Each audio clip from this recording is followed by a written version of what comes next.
Oh, hold up.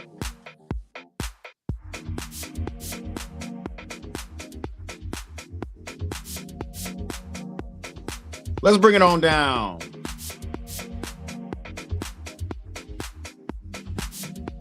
What's happening? What's happening? What's happening? What's up, Alexis? How are you today? Happy Friday to everybody in the chat as well. We are here. Welcome to Starter Bench. We are live. It is a fun Chelsea-themed show where two blue ballers, me and Alexis, go toe-to-toe with some of the latest headlines and try to decide with Chelsea's inflated roster who should be started and who should be benched. Obviously, we're on international break today, so we're actually doing... Ooh. Uh-oh. Can we hear you?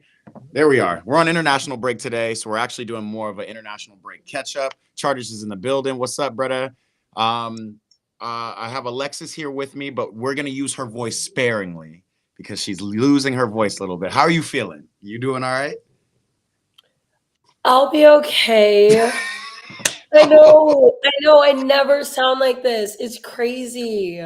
Oh, no. I hope you feel better. One of my students might have gotten me a little bit sick this week, but it'll be okay. There's stuff going around. Watch out for it. It's good that you're getting the early version of it, though. Maybe that's a better thing. Right. So it should hopefully wrap up in the next couple days. Yikes. That's what the international break brings you, man. It just, woes. Right. Injuries, sickness, everything. Injuries, sickness, all of that stuff. Lancelot came to show love. Appreciate you, brother. Chopped off a bit of my finger. There's all kinds of stuff going on. Chartich is telling us something that happened with him. Yeah, hopefully everybody's okay. Alexis, I see you still in your true blue. I'm wearing Brazil today for none other than our star boy. You already know. Esteval. William. We need to call his name is Steve. His name is Steve now. I love it. That's hilarious. We'll call you Steve. He's the upgraded Dave. Yeah. 2 goals with Brazil today. Again in a 5-0 rout over oh man, what is that? In a 5-0 rout over South Korea, a team the United States couldn't beat at all. By the way, people, this is Starter Bench. We do live surveys, live questionnaires. Come participate with us. We got just a couple of fun questions. We're not doing too much today. We're going to review the Chelsea game against Liverpool because we have a lot to talk about, or a lot to say about that, I'm sure, or something to say. But if you want to participate, go on over to this QR code. If you're watching on Instagram or watching on your phone, just screenshot the device, find it in your camera roll, and click it. I'm sure there's some options. Come jump in with us. We're going to have some fun. Yeah. Esteval, 2 goals. United States couldn't even beat South Korea. Brazil smacking South Korea. I've been telling people Brazil don't look like a team that really will do much in the World Cup, but now I don't know. Maybe the golden boy is popping up just at the right time. João Pedro is going to come in the fold at some point once he's healthy. All of that stuff. Scotland. It doesn't really make sense why Brazil isn't a threat just because of all the players they have. It doesn't, on paper, that doesn't make sense. Don't make sense, for sure. It's just a tough team. I'm not gonna lie. Even on paper right now, they have super players, but I don't if I'm going pound for pound against teams like Portugal or France, if I go band for band with France, I don't think I'm picking one player. Literally, not even Esteval. I don't think I'm picking one player, Vinny Jr. over an Mbappe. I agree. Bruno G. Yeah. But I think that's important we bring him up because he is actually in debate right now with Kaisedo as far as top CDMs. I love it. I love where you're at. Yes. And that is actually one of our survey questions today. We definitely have a CDM survey question. So we're always on the right line. Oh, sorry. This is little baby, the French bully. She always wants to be a part. She's going to be taking part in the survey as well. It was her jumping up. I'm dead. She was like, Kaisedo, what? What are you talking about? You talking about the best CDM in the world? our spine, Kaisedo, Right. the spine of Chelsea Kaisedo, the football club. spine, compared to a Bruno G. So yeah, I want to know from the people again, folks. We got 33 people here in the YouTube chat. We got some folks over here on Instagram. Make sure you take a look at this QR code, boop, right there. Scan it, screenshot it, take a look, pop it up. I'm going to show you exactly how we do it. This is going to be kind of a shorter starter bench show for us. We're just going to, it's international break. We're keeping it very chill. We're going to talk a little bit briefly about Chelsea Liverpool because we haven't spoken since before that game. And then we're going to get right into the survey. So if you want to participate, I'm going to show you how easy it is. Again, if you're watching on your phone, you can screenshot. If not, if you have your phone with you, you're watching on YouTube, just take that camera app right there. That's me. Hey. And then turn it around, take a quick little grab. Oh man, I got to get close. Let me know if it's too small. Actually, that's what That's what she said. That's what we hear. It's Friday. Like, let's live a little bit. I had to stop myself. But yes, I did scan the QR code. Starter bench survey pops up right here, mintymedia.com. You can also go to minty.com, MENTI.com, and use the code 4429. It's written up top, but it's very small. 4429-5667. Come on, pull up. We got my Scottish boy Chartich writing history lessons on. All right, Chartich, we're talking about a lot here, but sorry, I'm reading the comments. Talk about, did you read my lore? Yeah, we're gonna get to your lore, Chartich. Also, tap back in with me. We're gonna do FIFA Fridays as well later today. That should be some fun. Again, we're gonna keep it real chill. It's been a long week. We're here. It's October, international break. Let's enjoy some of this stuff. A very short survey for us later, but let's get to it, Alexis. Chelsea back in the top 4 after beating Liverpool. Hey. I was emphatic. It was beautiful. I took notes the day of so that I could remember what happened. But starting with I love it. Achimpong. Josh. His courage to dribble. His courage to dribble, because a couple weeks ago, he was dribbling up the field, turnover. Yeah. But for him to dribble with control and carry the ball up and release it without turnovers, I thought he did fantastic. Absolutely. But I think even more what's even more crucial is the fact that we started with our 2 center backs that aren't our starting center backs, Badiashile and Achimpong. For both of them to go out injured, that was and us still come away with the win, I was like, thank you, boys, for showing me some winning mentality. Yeah, facts. Absolutely. I can't believe that we have this many injuries. Again, we talk about how big our roster is, all this stuff, like, to have this much stuff happen to us. Wesley Fofana's been out for better part of 2 years, and then to come back, then get re-injured, and then we have to use Achimpong, Badiashile, who I'm very critical of. Surely they're going to be taking this back to the training room and figuring out, okay, what is happening in the weight room? What is happening here? Because everybody's flopping. The thing is, I am very impressed with how they handled this adversity, to be honest. 1,000%. Because it just feels like with Man United, with going down 10 men, I think Maresca has learned his mistakes over these past couple games. And I think the players as well are showing how to come out of adversity, and to beat the champions like that was just so special as a fan. So special. And I will say, we didn't just beat them. I mean, we dominated that game. We dominated that team. And I also put some other things. I really enjoyed Garnacho on the wing. I thought he created great runs off the ball, something that Giddens really isn't able to do because this is his first time in the Premier League and he's just a younger player. But I think Garnacho's experience at least gave really good movement off the ball as well as on the ball too. Yeah. Where are you in terms of Garnacho becoming a starter? He's definitely probably now top 3 on our depth chart on wingers, right?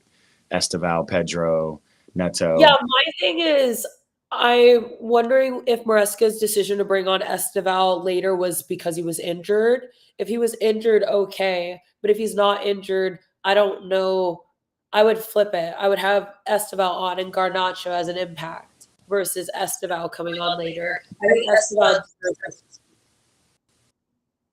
Oh, I cut out for a second, didn't I? Yeah, I can hear you now though. Yeah, I can hear you now though. There is an echo. There is an echo on you. You're hearing an echo? I'm sorry. Check. How about now? A little better? think- Well, no, it's. Oh, hold on. That's me. Yo, everything happens. Everything, Okay, everywhere, we're all of Check. How about now? Okay. Yeah, that's perfect. Seven. I think I definitely think Esteval should start because, to be honest, I don't want to win the game in the last 15 minutes. I Yeah. don't want to. I'd love to go ahead earlier on, like in the West Ham games. So I think Esteval starting, I would love that. But I think Garnacho did. I think he did well, to be honest. Yeah, 100%. Garnacho is definitely like who proving to kind of be who we thought he was, which was like kind of a really raw player who knows what to do in good situations, but kind of got overshadowed by the Man United fog that they have over there. And then it started looking like he was like really not a player who knew what he was doing. But no, come over to Chelsea, come get your freedom back. Yeah, it's just that. Yeah, it's just the bad juju of Man United. And then Fernando's, I think I don't know, something's clicked. I think he played incredible, very deep, good passes. I think that's what was most enjoyable about this game was the passing range depth. We broke so many lines. I mean, Reece James, ridiculous balls.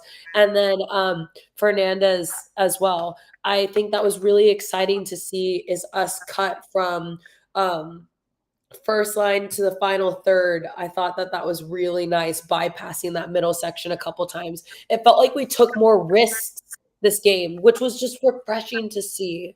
Yeah, it was refreshing to see. I will say something with the pacing of the game shifted, and I've seen this before, and it's usually when we play bigger teams, maybe teams that I guess we're expecting for them to kind of push us back into kind of a shell.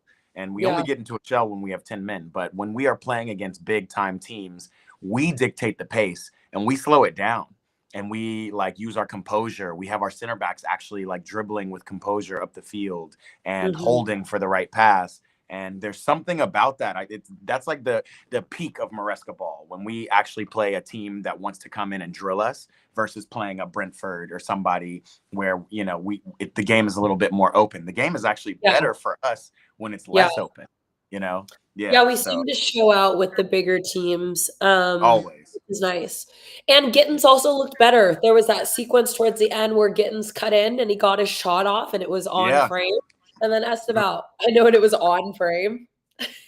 That's what you got to do. To just do that. Right. That's like so I just decisions. think everybody had a 10 out of 10 performance. There wasn't a bad player on the field that night, to be honest. 100%. And the goal, very lucky deflection. I think everybody worked really hard this game.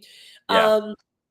It was great. And then Kaisedo, an absolute masterclass. He only scores bangers. Like he only scores bangers. He's like he Valverde. only knows how to do that.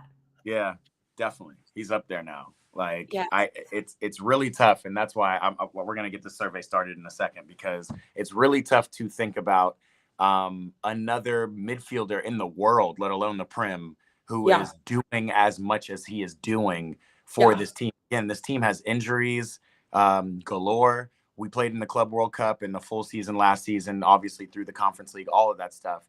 I'm looking at it. PSG have a lot of injuries too, with Desiree Doué out, Dembele out. I'm wondering if there's like really some truth to all of these games actually kind of lining up and culminating in all of these injuries because we're seeing it. We're seeing the visual representation. So we gotta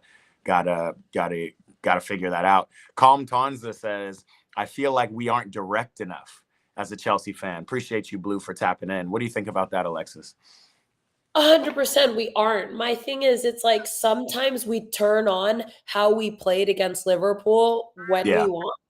And the Right. thing is, it was refreshing to see more risks, to see those deeper balls, to see us bypass a couple lines. I think Maresca's style clearly is defensive, but I think he reaped the consequences of that the past couple games against Man United, against Brighton. So I think he's learning as well. And if that's what he's showing me that he can take away after those poor performances, then well done. That's a great That's lesson learned. growth.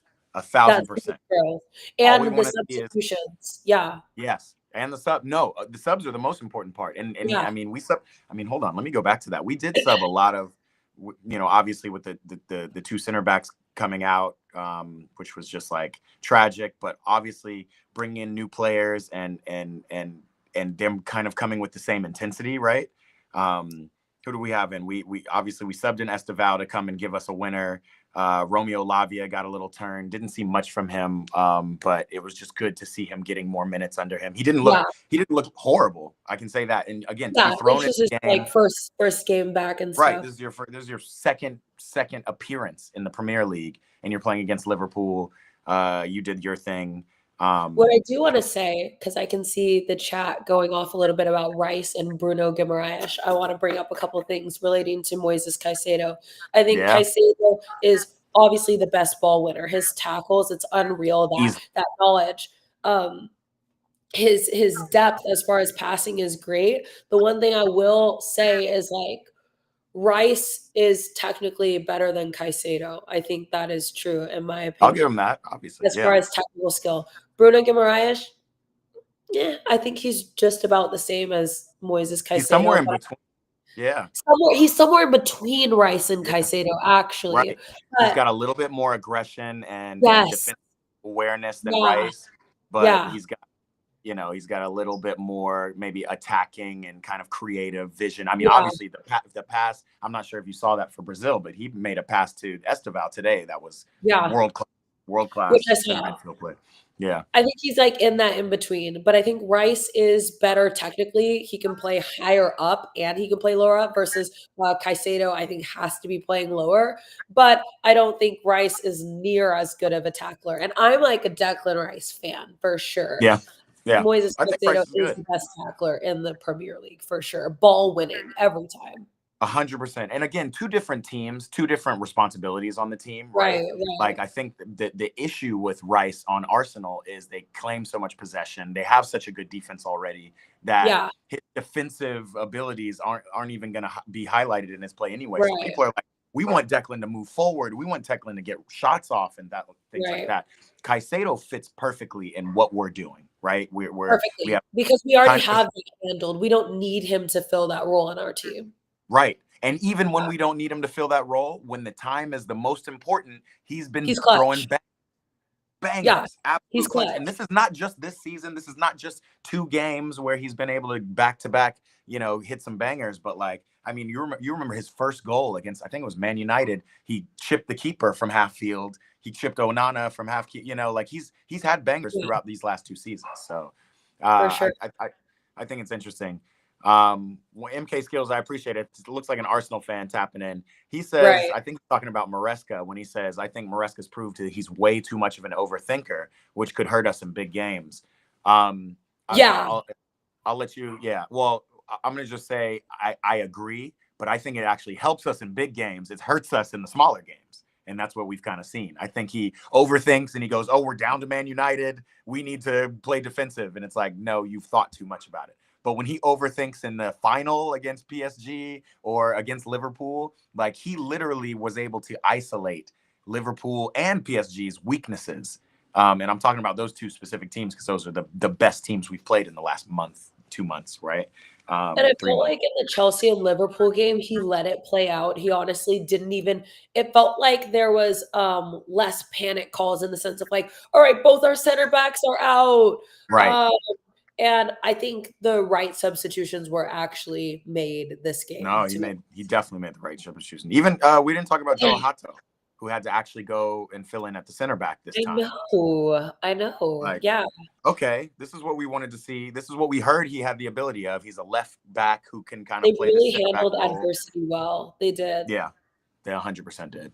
Well, I think while we're on the subject and we're already kind of 20 minutes in, we're going to keep this short. Let's get into the survey because I do want to see what folks think. We already see MK Skills is throwing his hat in the ring. We've got other people who are wondering about Bruno. That is our first question. Again, if you want to participate in the survey, go ahead and scan this, screenshot this. It's a QR code, or you can just go on your phone, menti.com, and then you can enter this code 44295677. I'll give you all just a little bit. We want folks to come in, participate in the survey, but that is the first question of the survey for sure. Alexis, it is who right now is the best CDM in the Prem of the current ones, and let's see what we got. I'll throw this QR code up again, but I said Declan Rice, Ryan Gravenberch, who is still very undersung. Would love to see what folks think about him.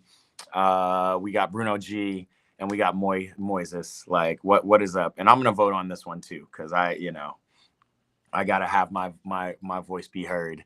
Declan Rice, and again, this is not just for Chelsea fans. This is for everybody. Calm Tanza says, to be honest, I kind of like Maresca. Bro, I love Maresca. I don't think we like Maresca. We do. Yeah, we love Maresca. There were very, very light whispers after, I think it was after Man United, which was like Maresca out. But what?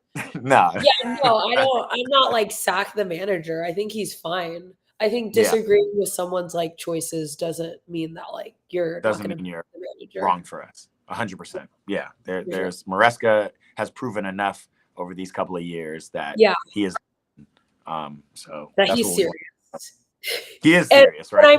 I mean, after he ran down the sideline, we can't sack you or That's anything. Our guy.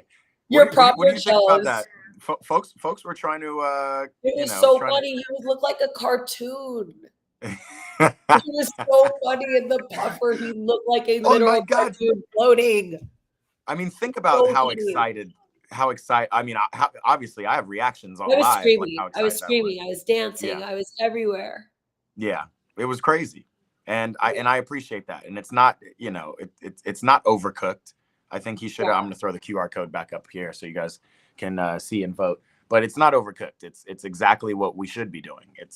We should be excited that our golden boy is scoring game winners against the champions, in a tough game. And that's what we did. Yeah, that's big because, again, people are like, Liverpool's going to win 3-0. Yeah. And it's like, Dunzo for all that. Again, if you want to vote, we're going to give you maybe one more minute to tell us if Rice is better than Moises Caicedo. It doesn't seem like anybody's voting for Bruno G or Gravenberch. Come on in. Come hit this survey and let us know. But look, 75-25 at this point. It's pretty. And I am a huge Declan Rice girl. Like, I love Declan Rice. Everybody, they like hate on me. They're like, Declan Rice is not. I'm like, no, he's also clutch. But CDM, I'm choosing Kaisedo. Yeah. Rice, I think, is quite versatile, which is a compliment as well. Like, Rice, you're more than just a CDM. You can actually step up higher, especially when Odegaard's out, which is quite often. Yeah. I think that box to box, I'm going to be really interested to see what Tuchel does in England and figures it out between Jude and Rice and Foden or Palmer or whoever. Like, how is he going to make that work? But it does seem like Rice is going to have to, like, and again, this is in his bag. He's a captain too. He's captain right now. And he's captain. So yeah, which I love for him. As they smacked Wales up. So good for him. Yeah, good for him. So something I wanted to talk about really quick on the topic of actually Declan Rice being on England. So England had said that there was a bit of an atmosphere problem within Wembley after they scored the 3 goals. And I wanted to bring that up because Chelsea's stadium has been saying there is an atmosphere problem. They're saying that when the players score, they're playing music and it's hard to hear the fans. So the fans aren't even going all in. So they just want to bring back tradition a bit where they're not playing music and the fans just get to go crazy. Yeah. What would you think about music though? Because I'm not mad at that. Like that's I'm not opposed, but I think the culture in England is just like passion. Drunk. Brits shouting. Right. It's just passion. Sing So if song. I could hear that, that's the best song you could hear. Yeah, absolutely. No, I like that. It is kind of funny because hold on, let me do 5, 6. Oops. And they say that the music choice is something based on kind of like the new generation of fans that they're trying to like get with, but also trying to preserve tradition. Right. Absolutely.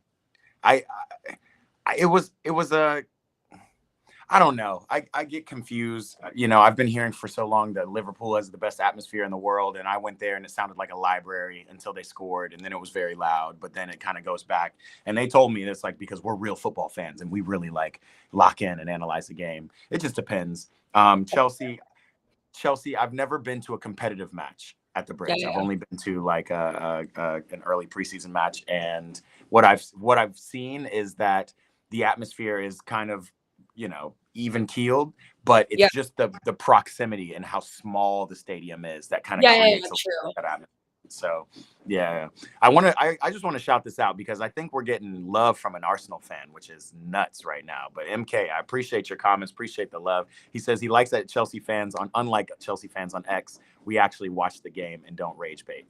That's what we do here. I honestly like to say a lot of Chelsea fans do that, but you're right. Some people just like to talk and throw hot takes out for no reason. They love to rage bait. You have to see the comments after like poor performances. It's like sack, sack, sack. This player, this is that, and it's like, can you guys think for 1 second? Right. That might get you some views, bruh. But like, let's be real about our team, right? Like, let's keep it all the way real. Again, guys, I've also dropped it in the YouTube chat right here. If you want to vote with us, you can go ahead to minty.com/ and type in those numbers, or you can scan this QR code. Let's move on. We only got a couple of survey questions today, so we're going to move on. It looks like, you know, obviously some people prefer Rice. Some people like, you know, Bruno G, but, you know, the folks in this chat and the folks who want to participate in the votes know what it is. It's Kaisedo. It's always Moy. He is that guy. Let's keep it moving. Again, if you're joining on Instagram, you can come on and tap in youtube.com/@eatprayball. We're going completely different here. I always try to have a Chelsea element in it, but since we're on international break and our boy Estevao scored, this is a ranking question, something we haven't done on Starter Base. Yeah, you like that? You like what we're doing? I like it. Keep me on my toes. Keep you on your toes. Keep the viewers. Keep Alexis. We're here. I saw someone say sack slot. Right. Just wild. Like what? Crazy. I am going to say though, and you heard me say this last year or the start of this year. I think that Slot benefited from an already, you know, kind of complete Liverpool team, right? He basically took the rock and roll football and just brought more energy back into it. So now with his signings, I am going to be really interested in seeing what he does in that midfield specifically, because that midfield is kind of falling off. And you know, going forward with Liverpool, it's going to be interesting. Again, I still can't even decide. I think as a baller, I pick Isak over Ekitike, but just eye test, what I'm seeing right now is Ekitike is balling and Isak is kind of not quite there, and you're going to have this battle all year. Yeah, for sure. Oh man, I've actually never done the ranking options, so I'm about to do this too. What do? You just drag and drop? I love it. You drag and drop to order? Yeah. Well, you can just tap and then you can drag if you need to reorder it. But you can just tap. I like it. Yeah. Man, Keenan Yildiz is a baller. I'm not gonna lie. Like, he's been doing a lot. Desiree Doué's been out, so he's gonna have to unfortunately get the recency bias, and he's gonna go 5th for me. So I have Lamine because I'm not ridiculous. Like, Lamine is literally the golden boy of golden boys. He is the golden boy. He is like if Golden Boy had a definition, it's him. If you went and searched Golden Boy, so most people are picking Lamine Yamal. Desiree Doué is going 2nd, and I think that's fair. You know, he balled out, won the Champions League. You know, haven't seen him since, but you know, he's doing enough. Estevao is getting 3rd on this list. I don't know how many people are voting. I can get those stats later, but Estevao kind of over Arda Güler and Yildiz is pretty impressive. I wanted to see him in 2nd, to be honest. I actually put Güler at 3rd. You put Güler at 3rd? I put Güler at 3rd too. I put Doué at 4th. Yeah. I think Because Esteban, yeah, he's looking great. You got to do more than that to get on the board. yeah. I think You so. gotta I need to see how you do throughout the whole season. I'm Right. not just gonna say, "Oh yeah, you're second," because you've had 3 good You've had a games. couple of Like, games. I I'm think gonna use a little bit of luck. I like this momentum I see, and I'm going to answer this too because MK asked me why I put Doué fifth. I put Doué fifth specifically, and kind of to Alexis's point, Doué had a great second half of the season last year as he was transitioning into PSG. If we really think about it, I think he had something like 8 or 9 league goals, kind of the same as Lamine Yamal, but Lamine played in some big games and scored in some big games, and Doué did too. But I'm saying like He Lamine, had a ton of assists. yeah, Lamine had a ton of assists. Lamine won the again, this was a year ago, but won the Euros and was a big part in that Spanish team. Like Lamine is golden boy. Doué is almost there, but the injury is kind of hampering him because there is kind of a momentum thing that happens when you go to the big club for the first year and you start to play well with them. Then you play with your national team and you start to play well with them. That's why Esteval is second for me, because I am seeing that is, I think, a little bit crazy. It is wild. It is. I'm over here getting. I'm like excited that I'm being congratulated for being a fair fan, and then I'm putting Esteval second. I don't know. Arda Güler is also. He's like. I think Güler is a baller. He's a baller, and he's popping off. He creates so many chances. Like he's like a part of a lot of the chances that Madrid gets, in my opinion. No, definitely. He's that Xabi Alonso type of player, Florian Wirtz, kind of floating, good kind of ball sense. But again, I have a lot of respect for Jude Bellingham. You know, he's not just an engine to me. I think he actually has huge too. And now that he's back, I'm curious to see where Güler fits. I still think it's Xabi Alonso's boy. So he's gonna still fit him in somewhere. But curious to see what that is. It is funny that he's getting neither of us voted for him at 5, but he's getting number 5 in the ranking. I know. I think that's a little low. It is a little low. It is a little low. Again, y'all, if you want to participate in the chat or participate in the I think that's a player like him gets overlooked. Yes.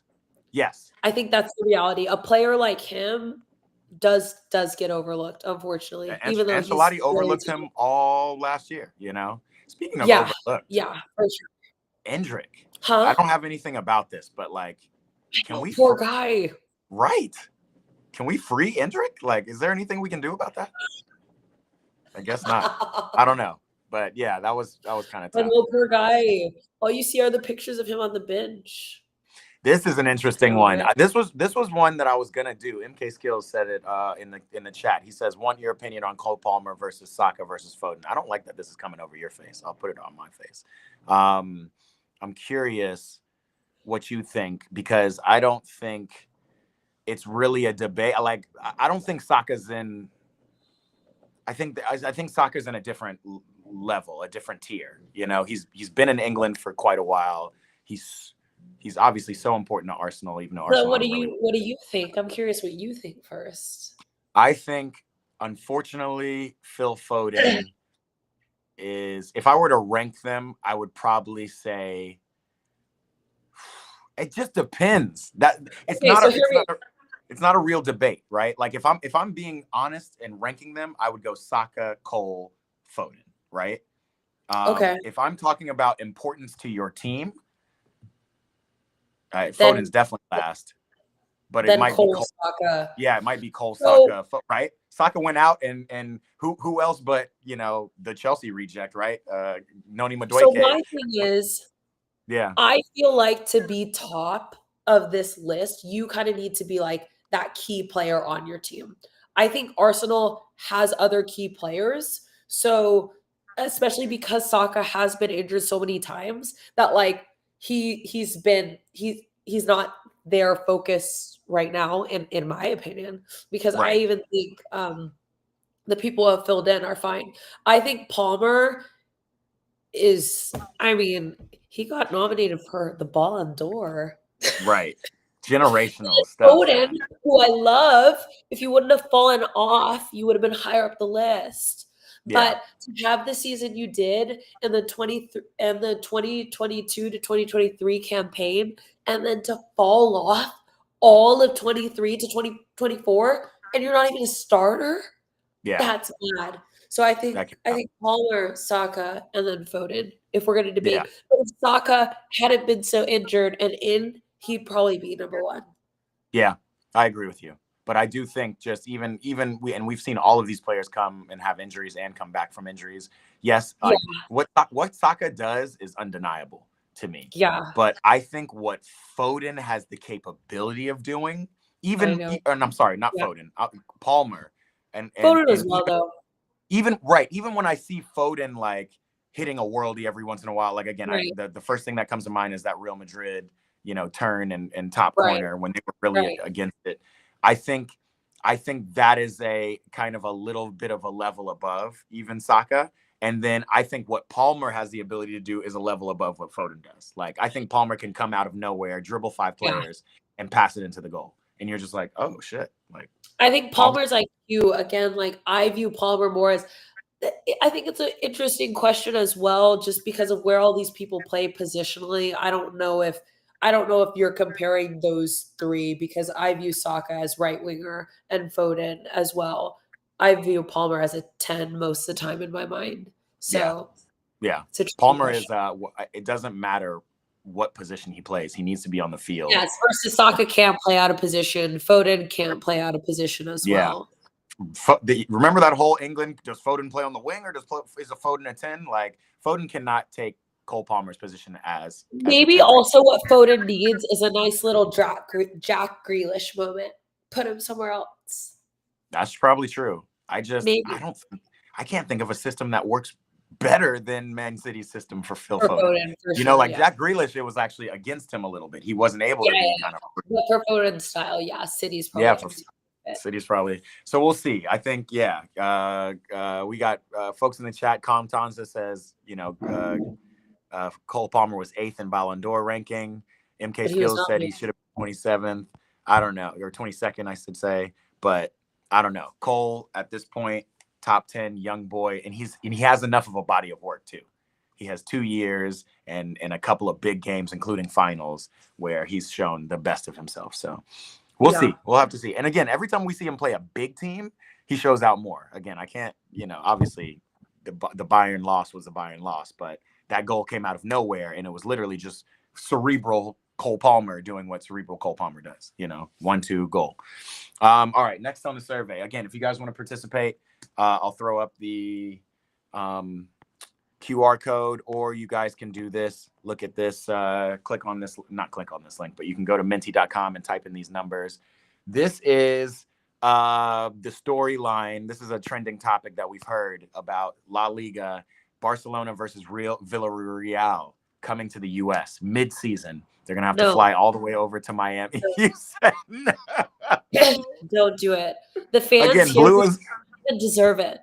American fans don't even deserve it. They can't even bring the passion for these games. I'm being honest. Yeah, I agree with you. They can't even bring the passion. They don't. The passion here doesn't even exist in that way. It's in their bones in Europe. Right. It's literally in their bones. Here, it's not. Do you see people traveling? Like, I don't even want them to. Why? Why travel? Again, all of these things are for more money, which again, the cost of doing things just for money is lower quality and a worse experience for the fans who are actually passionate. You might think, oh, by them coming to the US, that could be cool. No, you guys are just doing it for money. Yeah. The atmosphere of fans, they wouldn't even be here. Wait, what about the PR of it all? Like, money for sure, like we all know. But what about the kind of the globalizing, the Americanizing of the sport of football? No. Like, you don't think that helps with fandom, and you got to actually I don't think that helps at all, because I do not care for the American system of soccer anyways. I don't even want to take part in that. I don't even want to at all. I just don't agree with how things are ran here. I don't agree with no, I don't even think they deserve I don't agree with any of this. They don't even deserve to have to be here in America. No. What about the reverse? Like we've seen for the last 15 years, NFL has been playing in places like London. They played in Brazil this last year. NBA tries to do some of these European tours, though they haven't done a competitive match overseas yet. Or actually, they have. They've done like a South America NBA Brazil or NBA something. And looking at it from that lens, you know, knowing that those are very American, very homogenized sports, and they're trying to kind of globalize a little bit, get NFL fans from Europe. Like, do you see it from that way? Like, is it a good, you know, tool to get people on board with your sport, or it's just you think of it more of a purist and you're like, don't ruin the game. We don't even deserve that kind of game.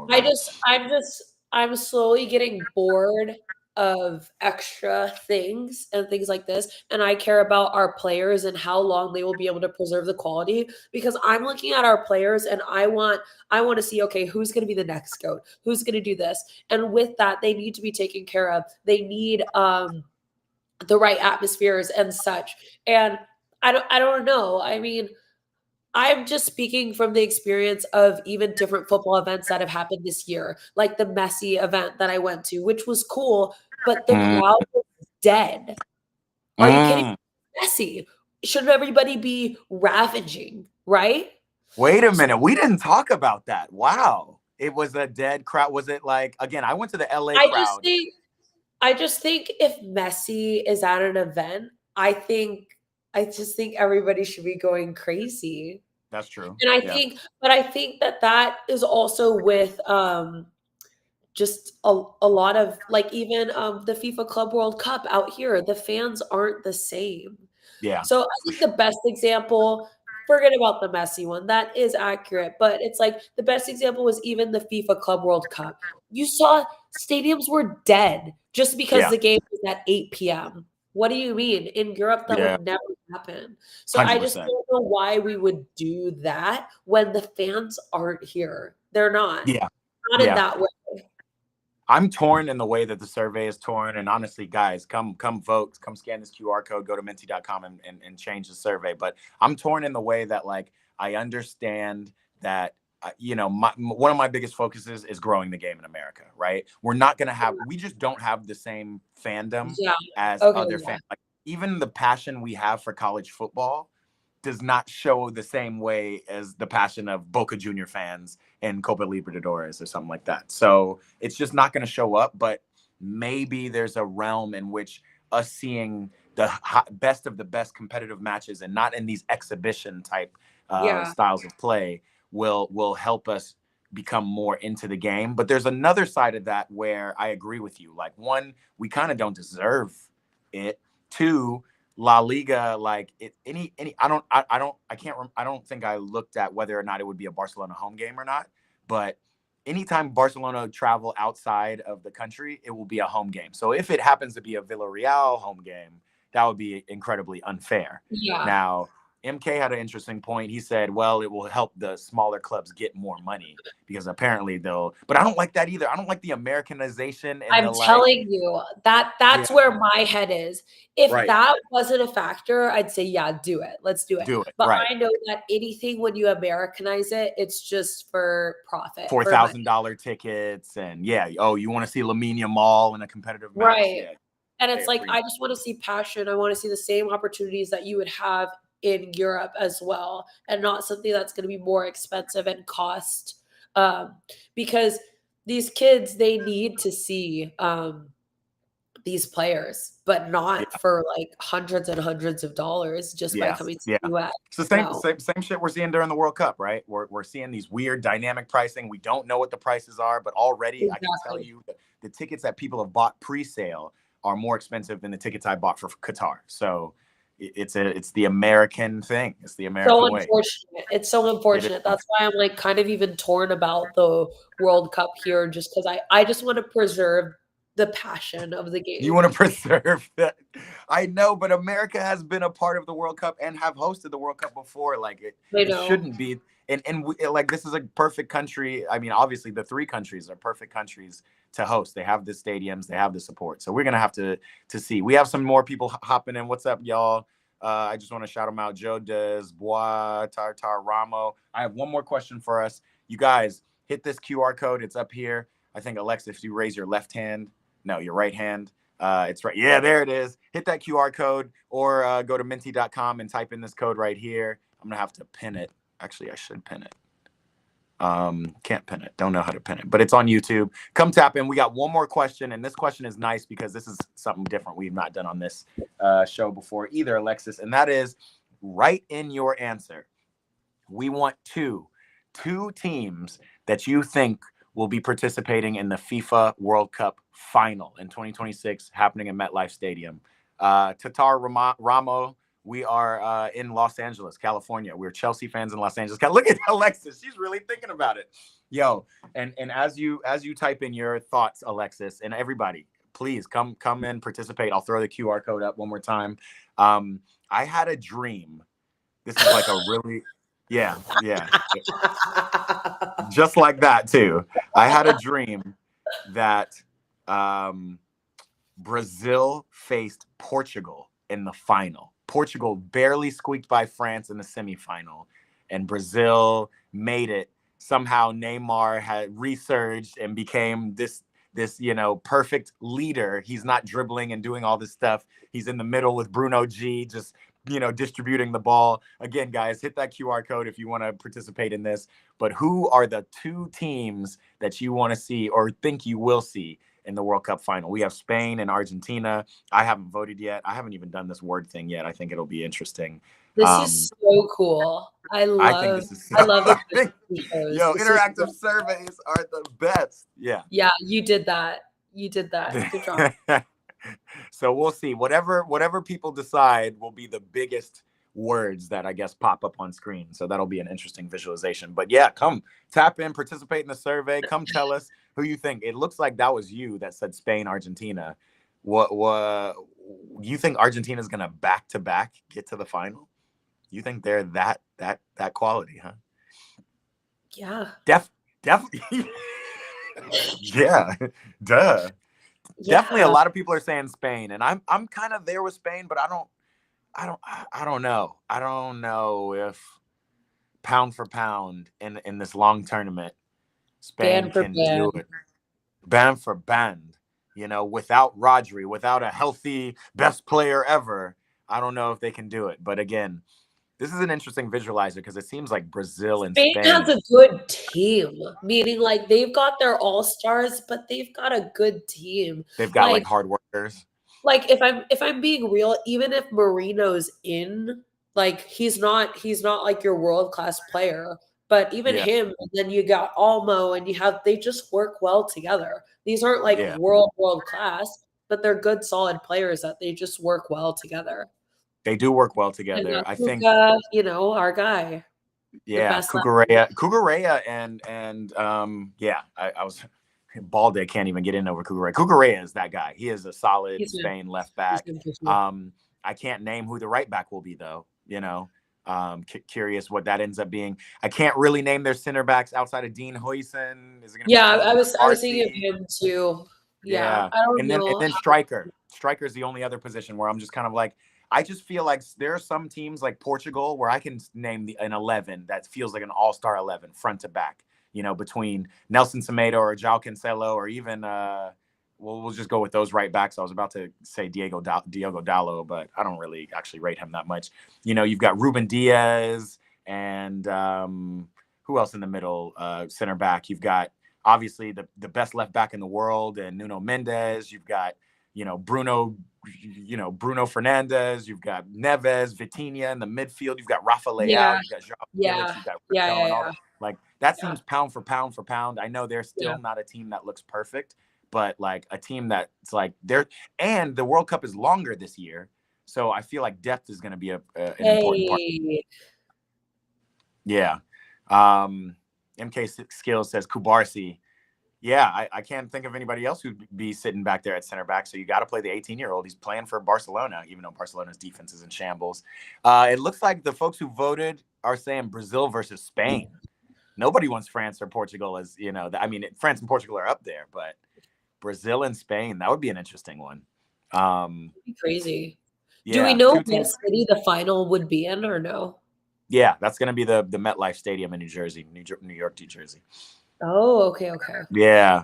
It'll be interesting. I don't know. I had a conversation with friends last night about, LA had a chance to bid for it, but they would have had to like cut out their VIP suites on the field and like stretch it to create space on, like there was a spacing, like a literal FIFA regulation spacing Like at issue SoFi?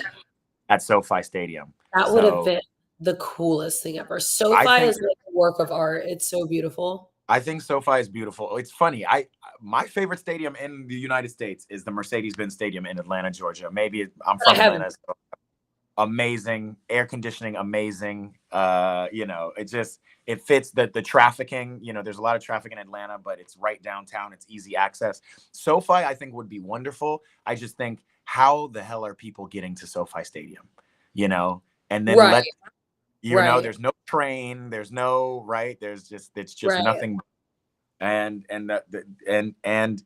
it's a LA, right? There's other things going on even during the World Cup. Yeah. So let there be a Charlie Puth concert at the Forum 2 blocks down from SoFi Stadium the same day, and there's traffic. Let there be something going on at Int'l for the Clippers. I don't know. Yeah. All right. Well, that was my last question. Who do you guys think? Again, you guys have maybe about 1 more minute before we get out of here to scan this QR code and tell us who you think, 2 names you think will be the finalists in the World Cup. Joshua Torres says MetLife. Oh no, too many players get hurt there in the NFL. That's true. They are going to bring in some synthetic grass. Hopefully it'll be something different. Obviously, we saw the Club World Cup final be played in MetLife. And I was happy with that, obviously, as a Chelsea fan.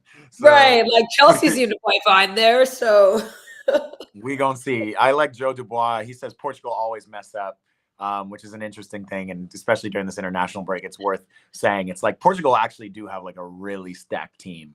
And they just haven't kind of figured it out. And they have the one coach who is known for having a stacked team, right? He had the golden generation of Belgium, and they didn't figure it out. So there's a lot riding on this.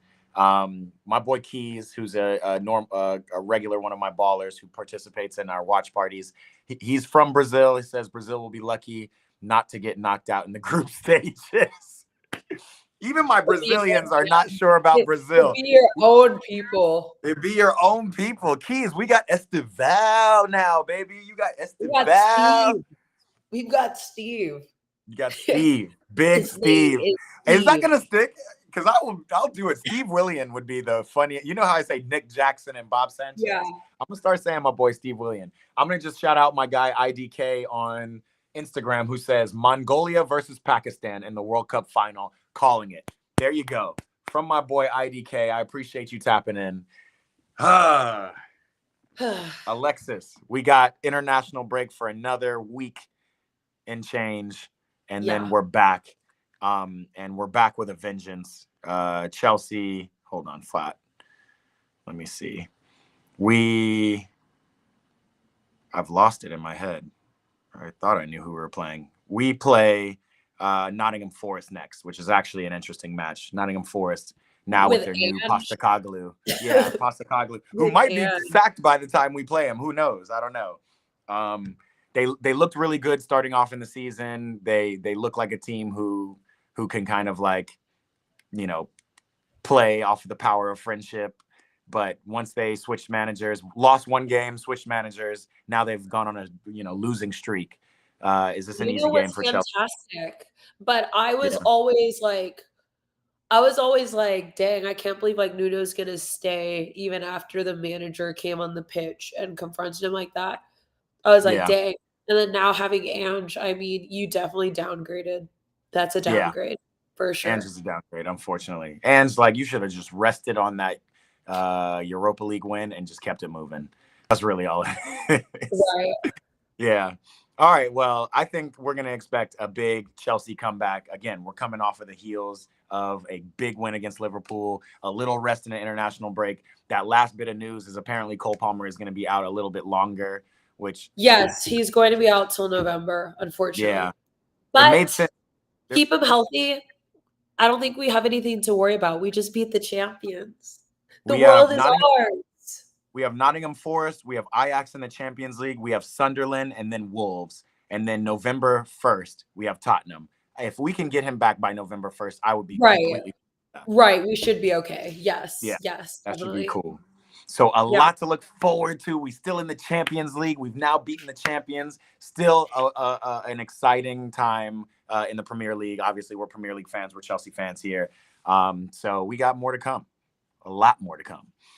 My people. Well, look, we're going to get out of here. Again, Alexis's voice was a little raspy, so I appreciate you for, not raspy, but is lost. That was a weird way to say it. Alexis got that raspy voice. It is kind of raspy a little bit. It's just, but I don't usually sound like this. She doesn't usually sound like this. This is just her putting in even more effort while being sick to make sure that we get our picks in for starter bench live on Fridays. I appreciate you, Alexis. All of my new ballers who I'm seeing in the chat, I appreciate you guys coming. We do this Fridays at 11 Pacific time, right this time every Friday. So come tap in again. Make sure you subscribe.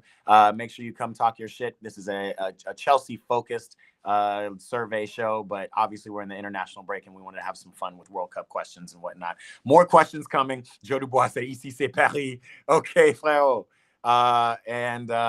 Also, okay, if you want to keep that French, I see okay, you. that French, mes frères français, nous sommes ici. My boy Keith said, W dedication for you, Alexis. This is you right here. Dedication to the craft, dedication to the stream. We got some watch parties as it is international break. I will let you guys know a little bit later. I'm not going to bore you on this stream, but do make sure if you want to be on YouTube on this beautiful Friday, come tap in. We're going to do FIFA Fridays today right here on the Eat, Pray, Ball live stream as well. So come tap in a little bit later. Our boy Joshua Torres, a true blue, always giving us some love. He says, y'all are awesome. Up the Chels. Yes, sir. Have a great weekend, my friends. All the ballers in the chat, and we will see you guys soon. Alexis. All right, guys. Heal up, and we'll see you soon. Bye. Peace.